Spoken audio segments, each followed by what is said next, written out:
Yeah, yeah, yeah.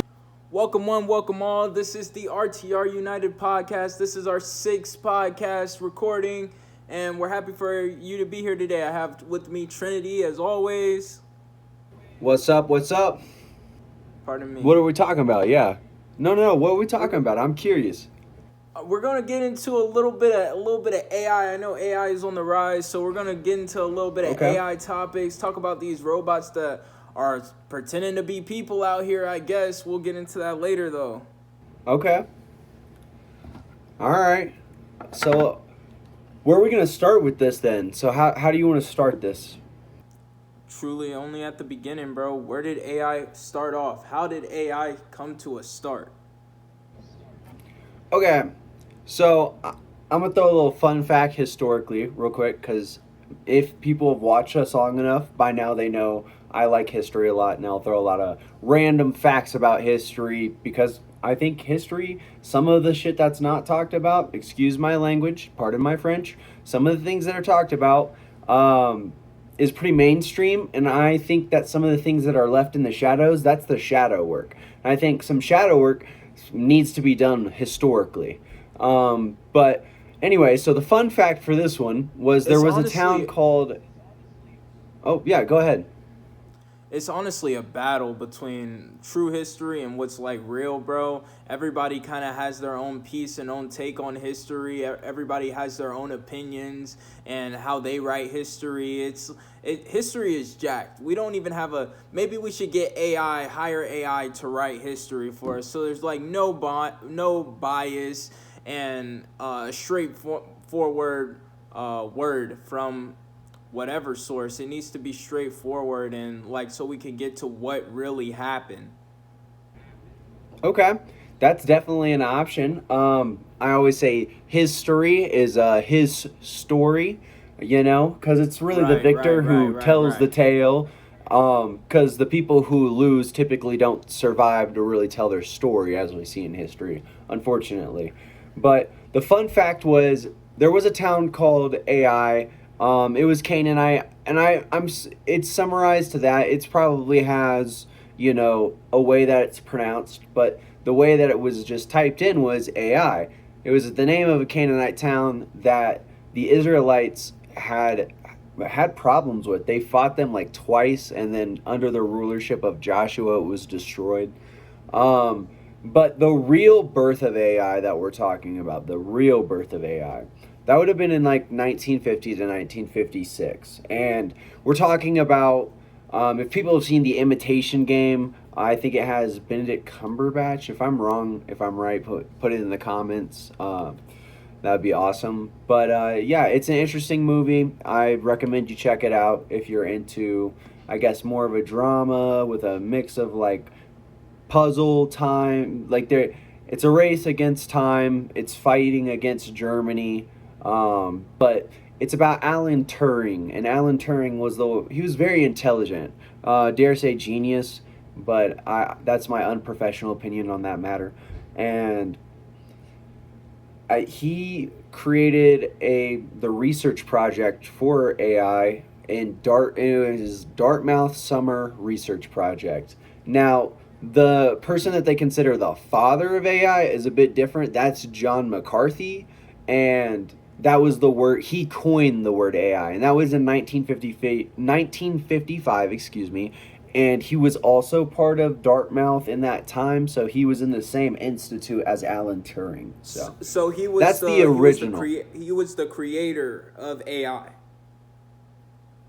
Yeah, in the modern day that we think of, it had some transitions, but he really stemmed the research project. He is the one who made computers. The complex algorithms that we see today was possible because of Alan Turing. A lot of his efforts, at least.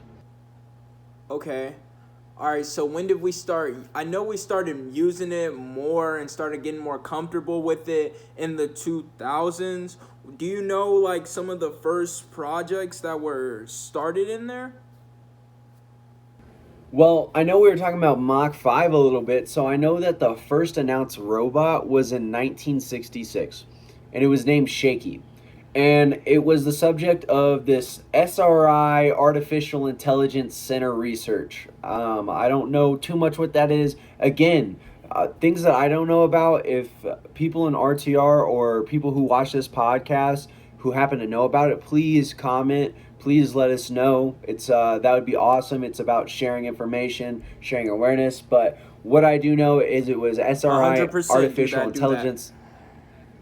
Absolutely. And but what I do know is that Shaky could do basic things. So that includes like he could find his own routes, like the most efficient way, and he could rearrange like objects. But it was very rudimentary, very simple, and but that Shaky, the first robot, definitely influenced a lot of modern robotics today.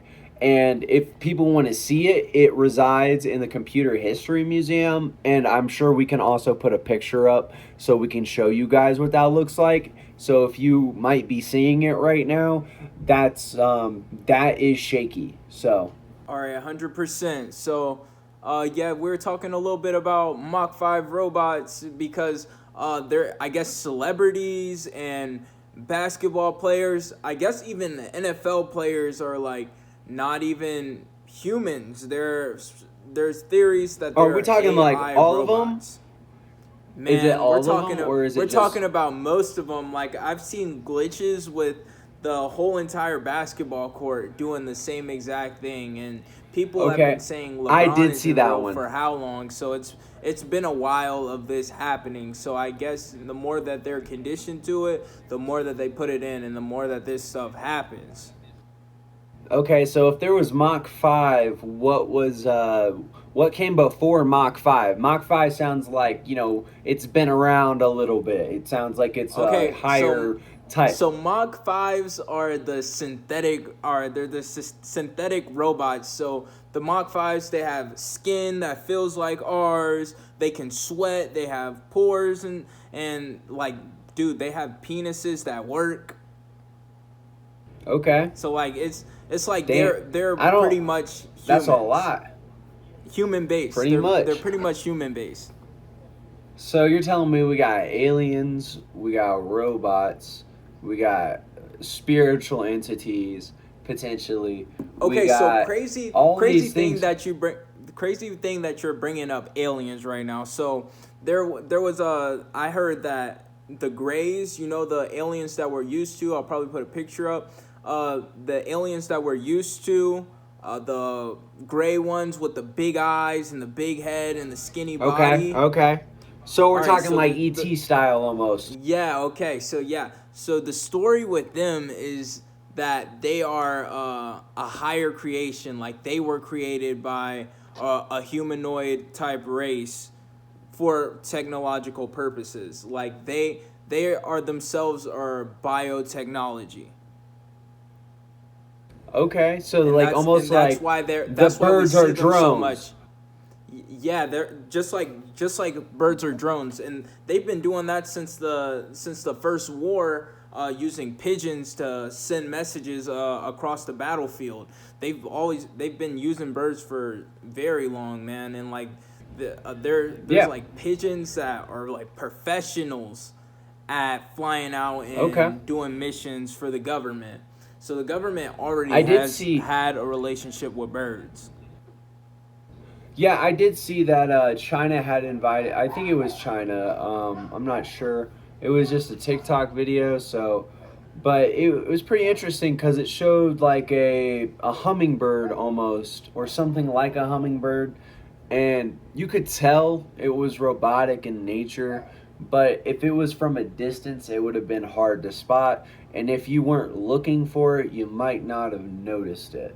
But since you were looking for it, it was really easy to spot. You could see the slices in the wings. You could see all these things. You could see how it was, the pistons were firing, all that kind of stuff. So you could see inside of it? And no, it wasn't like see-through, but it definitely was like, it had a robotic look to it, if you know what I mean. Like it was like someone tried to make a robotic pigeon. So, but it was, I think it was China that tried to do that one. But I feel as though we have like Neuralink is out, so if they are operating with technology that can control the human's mind like that, they definitely have like a Neuralink for like animals, because they had to like do animal testing. Everyone does animal testing. They had to have tried it before on animals to where it correlated or connected. And like, okay, let's try this out with human beings. Right.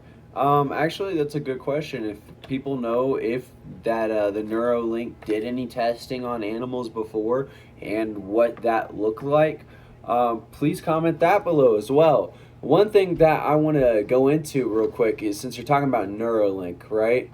So Right. I'm going to take some time. I'm going to keep going into this computer stuff real quick.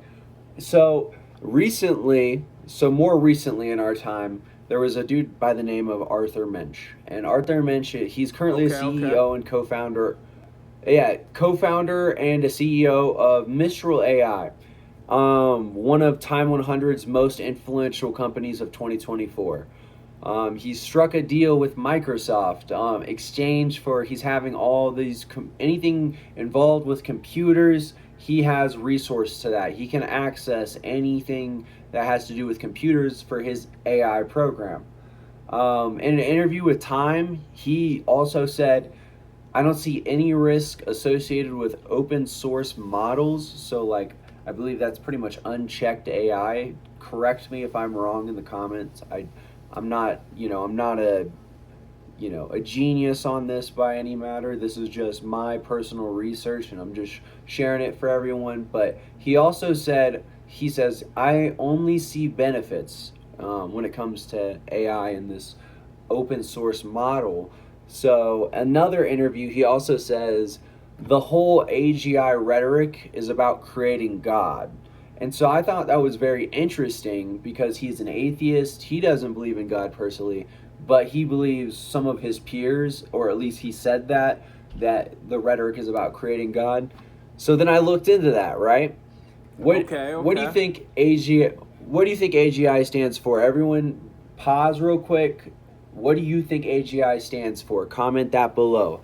AGI, what do you think it is? I'm going to give you 5 seconds. 5, 4, 3, 2, 1. Okay. Okay, may I Put guess? your comment in if you haven't. Yeah. Because I have no idea what it could be. I have no idea what it could be. I'm guessing, like, since you're talking about God, like a artificial God intelligence.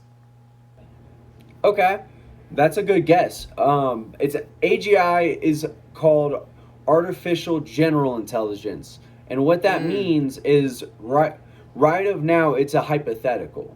It's something that people talk about, and I'll get into that in a second. But it is a hypothetical that's saying that the intelligence of a machine will eventually have the ability to learn and understand any intellectual task that a human can. So, like, if anyone played the video game or knows the video game Detroit Become Human, it's talking about ethical, moral dilemmas. Like, it doesn't need humans to run that code anymore. That it's starting to make its own artificial general intelligence. That it has general ethics, general morals in this world. That's how I take it anyways. Again, I'm no professional in AI. Continuing though, AGI, I do want to say, is not created. Detroit Become Human is crazy, bro. Like, that the decision-based style that they did with that took it way over the top. Like, if you could probably watch different playthroughs on it, but it's a very interesting take on the whole AI becoming with humans, like merging with humans, and what that life would entail. Yes, highly. If anyone's a video gamer, and they like the idea, if anyone's a gamer who likes the idea of decision making, I highly recommend trying Detroit Become Human at least one time. I played it one time. I lost only one character. I will not spoil it for anyone. I lost one character that I did not want to lose. I'm gonna play the game, find out, see if you can have your characters live. Okay. But I'll just say it was towards the end. I'll just say it was towards the end, and I was trying to escape to Canada with one of the characters. That's what I'll leave that at. But other than that, I feel like I had a pretty good ending, a pretty good playthrough. Other than that one character death, everything worked out the way I kind of wanted it to, so that was good at least. But, it was definitely interesting, and I highly recommend people try it. But AGI isn't created yet. But Google DeepMind, so I think that's like an AI thing too. That's like Google's thing. And the co-founder, Shane Legg. Is it related to deep fakes? Because I know there's a lot of deep fakes on the internet. Is it related to that? I didn't see any correlation to that. I don't know if anyone has any evidence. Again, highly recommend comments below. But Google Deep, Shane Legg, he says in an interview with some sort of tech podcaster, I didn't see who it was, but it says that there's a 50% chance that AGI can be achieved by 2028. It's 2024 right now. That's 4 years away. Elon Musk as well. Bringing back to Elon Musk and the Neuralink, he predicted AGI to come out in 2029. And then now that we're on Elon and now... I actually looked up. What's up? I actually looked up on Elon. So they actually did do animal testing, and they received a lot of backlash for it. Like Reuters was reporting on it, and staff were saying like animals were dying for no reason. So they did do animal testing when they were poor working conditions. On Neuralink. So very poor conditions, it seems. Elon, now that we're on Neuralink, and we discussed a little bit about AI and a couple people's thoughts, a couple people who are influential in the tech industry, in the AI industry, some of their thoughts on it. So his Neuralink was founded in 2016, so it's been around not too long in the grand scheme of things, 4 years before COVID, and it's being called... It's usually called, and what you'll see it being called in the future probably, is a BCI, or a brain-computer interface. Okay, also, it's called the link. Yeah, it's also called the link. So I'll use that kind of interchangeably, BCI and the link. I'll use BCI more, but just know the link and the BCI are the same thing in terms of Neuralink. Heard. So... they describe it as something that's cosmetically invisible. It's going to be put in you, but no one will know. It translates thoughts into actions. And it helps and so some of the hopes or concerns, depending on which side you lean on, is symbiosis with AI. What is symbiosis? I saw the definition on that, and symbiosis is described as interaction between two different organisms, typically to the advantage of both. Typically. Okay. Not always, though. So, all right, so how would you even... All right, so, like, it's like kind of like biotech. Like, a little bit of... Kind of, yeah, because it's attached to your brain. A little bit of biology, absolutely. A little bit of anatomy and biology connected with the technology. Computer science. Yeah. Neuralink is actually FDA approved, and it's been approved since 2023. But here is some of the here's some concerns that have been brought up about it, okay? So this is general concerns. I'm not going to say how specific, I'm just going over some quick things. Again, if people have more to share, I encourage people to comment below. So, here's some of the concerns. One was hacking your thoughts. And I thought that was crazy to think about. People can hack your phone, they can hack your bank account, they can get into your car, they can do all these things. But now if you take this Neuralink, there's a possibility that someone could potentially hack your thoughts. And then, speaking of hacking your thoughts, that made me wonder about like MK Ultra for a second, because the idea was like in MK Ultra, which is declassified as much as we know, and what we do know is they were trying to see about an unwitting assassin. Now, if someone can hack your thought, can you become an unwilling assassin? Is Neuralink just... They're like, forget MK Ultra, we'll just do it with technology. Well, maybe it's just MK Ultra on a different phase, on a new program. But again, I'm no professional in that matter. Right. I don't know. I hear that perspective. So another thing is it's saying companies and governments could potentially use your brain data. So that's crazy to think about, that the way that you're thinking and the way that your emotions work and your biology, that they can harness the data of your biology. Do you ever get that thing? Do you ever get that thing where you're sitting at home, you're watching TV, and it's like your phone is hearing you or the TV's hearing you, and what you're saying, because they're recommending stuff that correlates to whatever you were saying or whatever you were thinking about. They're putting up ads that correlate to it, and have you thinking, oh, well, I was just talking about pizza, and now it's telling me to go buy some Papa John's pizza. Well, Do I you think do you ever get networks that? are Because I feel like it could be the yeah, same thing as that. Like they're kind of interfacing your kind thoughts, of and now they're recommending you things yeah, before you even think programming. to get it. Yeah, some sort of programming. It's definitely possible. I definitely think that networks aren't as safe as we understand them and as perfect as we understand them, and they can be used maliciously. I can't, I can't confirm nor deny that any government or anyone's like specifically doing it, but it's a concern of the populace, and the populace is what's supposed to be important. And when the people are concerned, there's supposed to be answers for the people that make sense. And these really smart people shouldn't be using doublespeak, in my opinion. And doublespeak is, I'm not the best at defining doublespeak. I just learned about it recently. But what I do know is that a lot of politicians use it. It's like, for instance, if someone's like, um, it's like softening what you're saying or masking what you're saying. It's kind of saying, kind of like downsizing, or like not being as harsh Exactly. or as serious. It's like a light way of saying Yeah. something. Yeah. So, you know, like back in the day, this would be like double speak.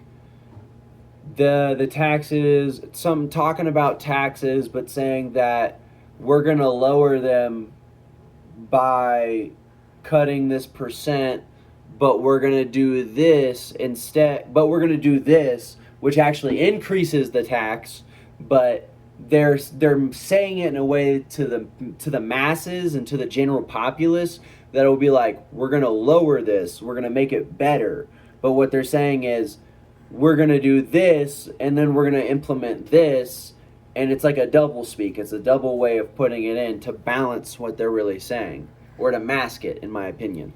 But Right. back They're on track. like saying Let's we're gonna bring new books into school, but really what they're meaning, they're gonna raise the taxes, stuff like that. right, Okay. stuff like that.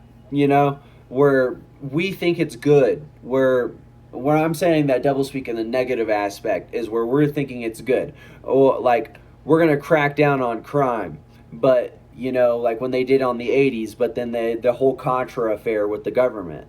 So that's what I'm saying, and that's like a doublespeak. They crack down on crime, but then they themselves are also engaging in it to make money on the side or whatever they were doing. Um, Again, the Contra affair, look it up yourself. It looks bad for the American government, and hopefully our American government can learn from its mistakes. But Speaking of learning from another thing, mistakes, when I hear yeah, Neuralink, I tend to think evil, because that's all I've seen on my side of the media, is like people linking Neuralink to the mark of the beast, because it was in the Bible, it says that you won't be able to buy or sell unless you bear the mark, and you're able to order things and buy and sell via the Neuralink.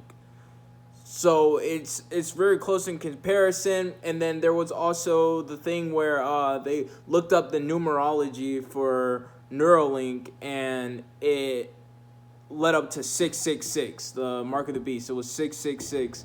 That was the huh. numerology for the Neuralink. Well, I will say that if we were to go down that rabbit hole, continuing with like these possible negative effects, it would be like companies and governments would use your brain data. There could be a witness in the change in the person's identity, so they might not even recognize, or their personality will shift because of what happens. Mental health issues, dependency. So how many people, once you have it, you're going to need that to feed you information. How is that going to help with social inequality? So what's the power dynamic with someone with that has the Neuralink Mark V, right? And someone who can't afford it, or doesn't want to afford it, or doesn't want to do it for ethical reasons. How was that? That's the How would that difference. affect That's the the person? difference between that's the difference between someone going to college and someone not going to college. Like in Potentially in a new government environment. perspective, like it's kind of like that. Someone going to school and someone not going to school, and if that's like the base of life, then we're pretty much walking around like cyborgs, like human cyborgs. And Yeah, I and don't know. that's, Some and you people are see like, that, potentially, because in the Olympics, what did you see? A very much a transhuman, this transhumanization, this transformation out of humanity into whatever you want to be, for better or so for do you worse. think Uh, we're already getting pre-programmed and like already getting comfortable with the idea of changing your whole complete, like your complete identity, changing your whole identity? We're already Absolutely. getting comfortable with that, so where when they do it to us, we're gonna be like, oh, okay, it's nothing really new. I feel like some people, like probably like 10, 15 years ago, would hear about like the things that the Neuralink can do, like with video game. People would be like, what? That is insane. Like the dude that had it, he was playing like video games like RPGs, and his Neuralink was shooting before he would even think to shoot.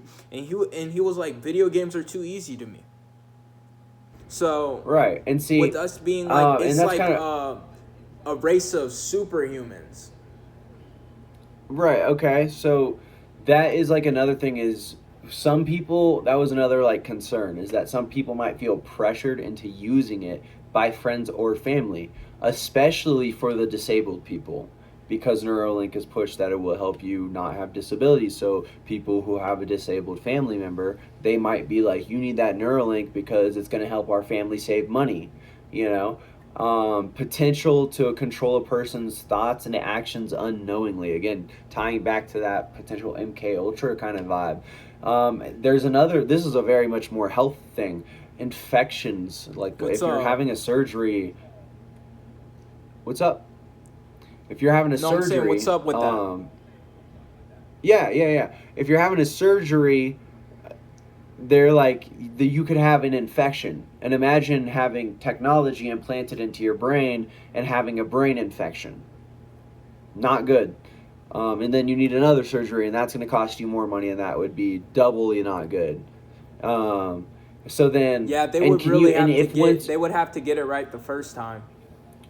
and if you get it implanted, is there, the question and concern is like, is there a way to take it off after it's implanted? Like if there's health things that to your detriment, or some reason that we don't know, for some sort of, maybe just that 1 out of 100 products is wrong, the 1 out of 10,000 products is wrong. Is there a way for that person to safely remove the Neuralink from their brain without any lasting effects?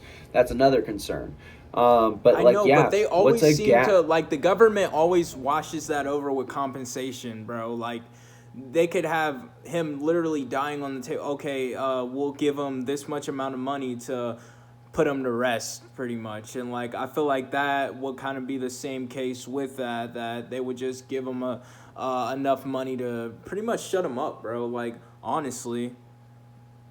I think it's I mean, possible. that's because you But got to think that's like potentially $1 trillion industry. So like, what's a little bit potentially of more than money that. to compensate, right? Um, yeah, again, I don't know enough about that to really say. I think it's a good thought. Again, if people want to discourse on that, I recommend commenting below. Let's get into it. I want to hear some really good stuff. But another thing I want to talk about is there's a gap between those with the link. Like, what kind of gap would that look like between the people with the link, the BCI, and those without it? Again, what would employment opportunities look like?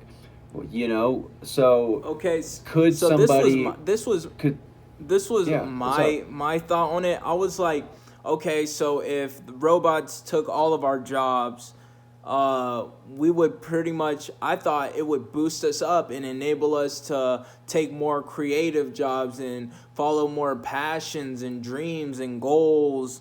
I thought it would do that, but then I'm researching and I'm finding out that AI makes different art, different videos. You can make videos, AI generated videos with people doing the darndest things. You can make AI AI music. generated music. Yeah, music completely Yep. generated from AI. And I'm like, so is AI gonna take over even the passion avenue of human life? I think that Because it's they've possible, what but is I still feel everything's like being people would want to use it with industrialized. soul. Pardon? 100%. But I think there's this push to industrialize everything. Ever since the Industrial Revolution, the idea of making things with your hand is a dying art, but it's becoming extremely lucrative for those who can afford to have the time to do it and learn it or have the experience or skill to do it. But for most common people, it's dying out and not being promoted. But what is being promoted is going to 9 to 5. And unfortunately for many Americans and people across the world, that's just a reality. But there used to be a time it didn't used to be that reality. So I don't know So where the we went real wrong or how there's a many real times, but there's a reality that they're trying to sell to us. It's this reality that, oh, it's gonna be okay. You won't have to work a job. The AI is going to take over the jobs for you, and then I could see the government bouncing a check to everyone that the jobs have been taken from them, and now they're living this government filled this life filled with government assistance, and right. all they are is going over relying on the government for everything, because then it will give the government a lot more control, because buying things is our freedom. That's our way to vote without really voting. We vote with our dollars. We Okay. vote with our time. The things that we spend Okay. time on and the things we spend money on is who we are, because that's what we're consuming when we go out into society. So if we All can right. only consume and buy and sell things that the government wants us to do, like you need food, you need water, so they give us a little bit of money for food, they give us a little bit of money for water, and then we get the rest of the money to pay bills. That's it. I feel like it limits you more than it benefits you. Okay. And the I reason could why definitely I see. feel like, yeah, I feel like it limits you because you don't have the excess money to do what you want to do. Yeah, right. And living on STEMI checks didn't work for a lot of people. So No, it did employment not, and opportunities it is was like key.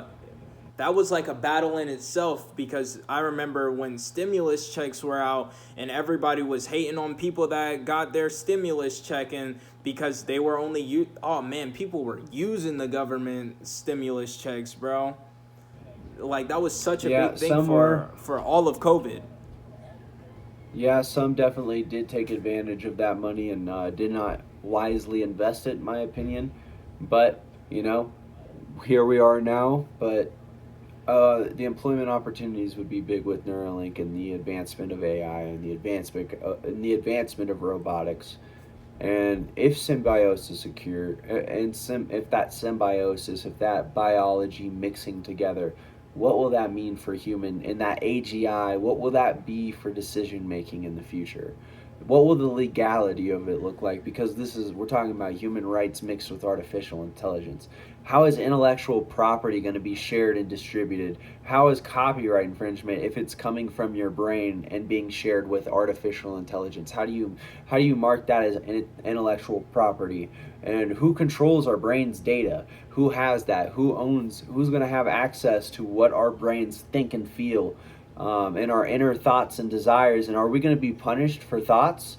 So if we even have a bad thought, are we going to go to jail?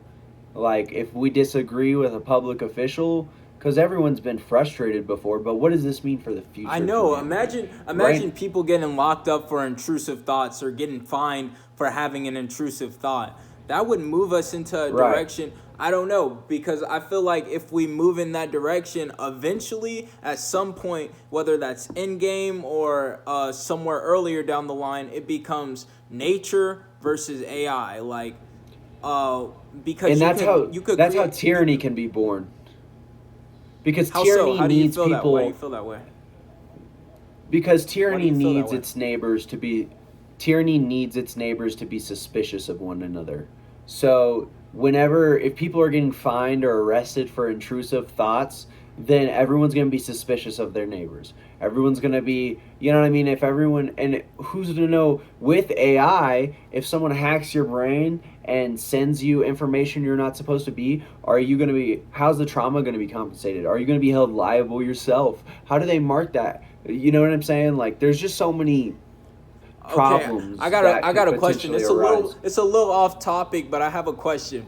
So how would you be okay, or would you like spend money to pay so this did not happen?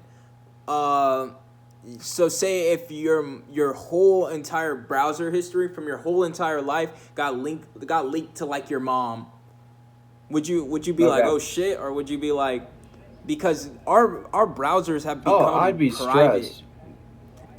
Bro, I'd be stressed, but there's nothing I could do about it. So like realistically, I would just be like, it is what it is. It's unfortunate that it has to be that way, but I'm not worried about that. I feel like it could bring y'all close. I feel like it could bring y'all closer together, because then there's like y'all become like, hella close, because it's like, damn, now I know that about them, and eventually they'll get over it. At least I feel like they wouldn't hold something to you if for they the rest care. of your life, and like, because you're a whole different person, if it's like reasonable, outside of that. And if it's within What reasonable, happened? Like, you know what I'm saying? And if it's within reason, of course, so like, if someone's like, if something comes up and it's like super hate crime, or, you know what I'm saying, racist, like, that would be, it'd be definitely eye-opening, but that turns into suspicion on neighbors, that turns into hatred on your neighbors. Instead of working together as a community and uplifting one another, you destroy one another, while the tyrannical considers themselves a champion of the people, and they vocalize themselves as a champion of the people, but at the same time, they're getting wealthy, and they are pointing the fingers at other wealthy individuals that follow older traditions that have kept what would be the society afloat to that point, and they'll point the fingers and say, that is evil, destroy that. You got to think like the Confederacy. They were like, we got to, separate, and then you see what happened. So you got the Union, you got the Confederacy, and now... Well, I understand that completely, because if our goal on this planet was to be a whole, I feel like technology is another thing that just causes another level of division. Right. And then once the world's divided like that, will we win? Will we win in the end if the world's divided like that, or would it take a miracle to bring us back together? And another concern is just like, these politicians aren't computer scientists. They don't understand the power of these things, or maybe they do, but my question is they're worried about all these threats, Is this a threat for the American people as well? Does that need to be regarded? Is the way our internet currently is the way... I'm just saying because from my perspective, they were already saying the algorithm in TikTok's AI is a threat to national security. So how wouldn't this be? Because you could probably do more with this. You could probably develop the algorithm to TikTok in your head just by scrolling and it getting used to your scrolling. You could probably develop an algorithm in your head. How would that not And be a who's to threat say? to national security? And this is completely theoretical, but who's to say that these tech moguls and tech giants, who have extreme influence over public influence and public thought because they control the internet in a lot of ways, they control what you see when you search, what information you're allowed to see, what's censored versus uncensored. It's not free speech like you see. The internet's a whole different world. It's a different dimension. So you got to think Right. of it differently, and there's a whole different aspect to it. And who's to say that certain people have conquered the internet? There's certain tech moguls that are conquering the internet, but they understand that the internet has extreme consequences in today's society. And who's to Right, say because that that the is way not pushed the for? pardon Yeah, me, what's up? because the way, but it's just like the way we end up finding out that there's these big old tech giants is by a big company getting hacked. And that's how we Right. find out, oh, okay, there's actually people that are achieving and doing more than the big companies are. Those are the geniuses, the ones that are able to infiltrate and hack the whole system. Right, but it also that leads to extreme danger, especially to the people who, the general populace of the internet, because some of these How hackers so? don't, How they so? have malicious intent through hackers, because some hackers don't always have the best intent for our data, for our money. Think of spam callers, people call you all day. They don't care about your time or energy. They're trying to suck the money out of you. So what's that going to look like with Right. where we're going? Um, Have you ever but I seen the think movie that Leave the World Behind? Have I you ever don't seen the think movie so. Leave the What's it World about? Behind? Okay, so pretty What's it? much it's Yeah. end of the world. It's an end of the world scenario, and I Okay. just remember this scene with the Teslas. So it was like China, Russia. It was like the world superpowers all teamed up against us, and in this scene, it showed them hacking all the Teslas and using them to block off all major highways so that when they were sending their aerial attacks, that there was nowhere for Okay. nobody to go because the Teslas were all jammed up in all the major highways, so it kind of left them to be like sitting ducks in the movie. Ah, yeah. I So think like that hackers are such a big thing, bro. Like there has to be yeah, people that are just Neo in the Matrix and just sitting on that computer and learning the ins and outs to that computer or to that system. definitely there is some of it's good, some of it's bad though. So, and I'm afraid that we have a little bit more bad in this world that's currently running around. At least that hasn't the most ambitious and the most ready to get stuff done is the negativity around us right now, and we don't see a lot of positive enlightenment and positive benefits and just growth throughout people. You're not seeing a lot of that right now, and I think that we need to really take a step back and say what direction are we going, and is this what we want? Is this what makes us really happy, or are we masking because we think this is just the way the world works, and us as the masses don't have Right. control over anything. Right, So just 100%. I let feel like others dictate our life. I feel like it's that age old saying, like the hungry dog fights the hardest. It's like, and all the hungry dogs are going through their own struggles and oppressions, and those struggles and oppressions cause a different like type of hate in their heart, or a type of vengeful or spitefulness in their heart to make them want to act on these actions or on these negative things, because exactly like you were saying, that's just the world that they live in, and that's the world that they grew up in. So that's the only way that they were taught to respond to adversity. Yeah. Well, I think we're getting pretty far into it. I think that we should wrap this one up pretty soon. Um, I think this was really good. I think that we're gonna talk about, I believe, the Grays a little bit more on this next episode, and then we have a podcast coming up soon, as well as we've made some new music, as well as we're always posting on the Instagram. We're gonna get more into the TikTok for you guys. You're gonna see this as episode 6 on YouTube. What's up, Trinity? I know this could be a dark world most of these days. You got any positive to leave the people off with? Anything positive that's resonating in your mind to leave the people off with? Yeah, something positive to leave the people with is that you do have people with you. Always. There's always going to be someone. I don't believe that anyone has no one completely. And if you do, you can always reach out to RTR. We'll always, be nice, be your friend, and maybe even share your story if that's what you want. But at the end of the day, with all this negativity going on, just focus on what you can control. Focus on making your life better, more secure for the future, because with everything going on right now, I know it seems like party it up because we might not have tomorrow, but if you plan for tomorrow, you have a better chance of making it to tomorrow. So I know that's that felt like double speaking itself for a second, but that was a good example.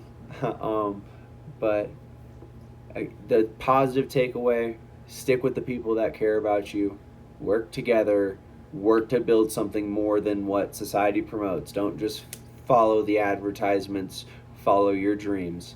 Kurt, with that being said, do you have anything else that you want to add to the audience that you want to let them know about? I think we have the podcast coming up if you want to talk about that one as well, and anything else that I didn't even talk about. So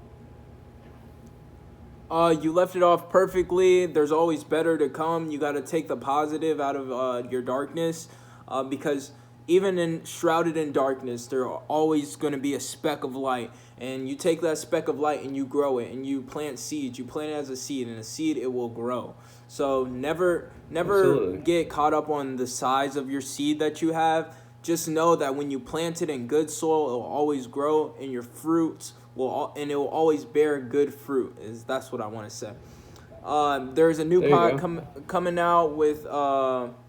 the podcast name is Life in Retrograde. We're going to be posting that pretty soon. We might just do a part of it and then have y'all check the rest out. Check the rest out on her channel. So on her channel, right. So thank you guys for tuning in to us. We hope you have a great day. Take care. Peace and light. Peace and light, peace and love.